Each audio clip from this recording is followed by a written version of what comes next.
For a long time, I cared deeply about how people saw me, how I looked, how I came across, whether I was liked.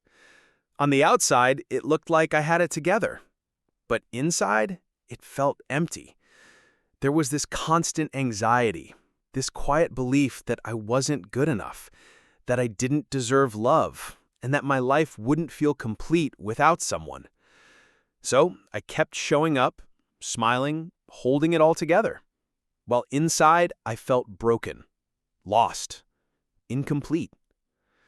I felt lonely a lot, even around people.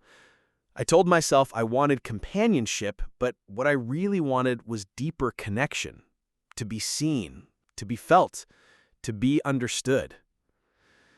I've always loved touch, not sexual, just human.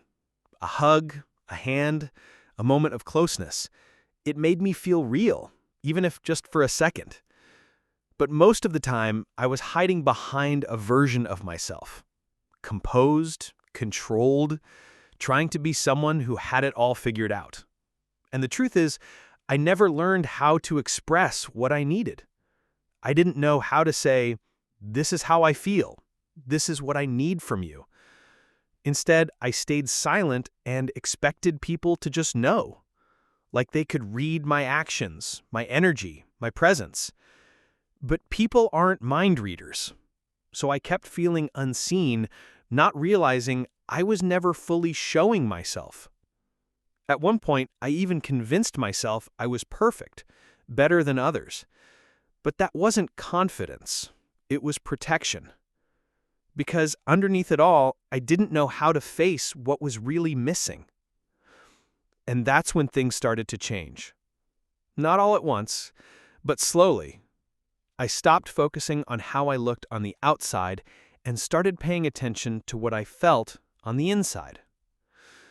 I sat with the loneliness, the emptiness, the truth, and I began to understand my unmet needs, the desire to be loved, to be seen, to be held. But this time, I didn't look for it outside of me. I started giving it to myself. And I started learning how to speak, to express, to be honest, to let people know what I need. And something shifted. I realized I was never incomplete. I was just disconnected from myself. And the more I came back to who I really am, the less I needed to perform or be validated. Now I still care how I show up, but it doesn't define me anymore. And I also know what it feels like to slowly come back home to yourself.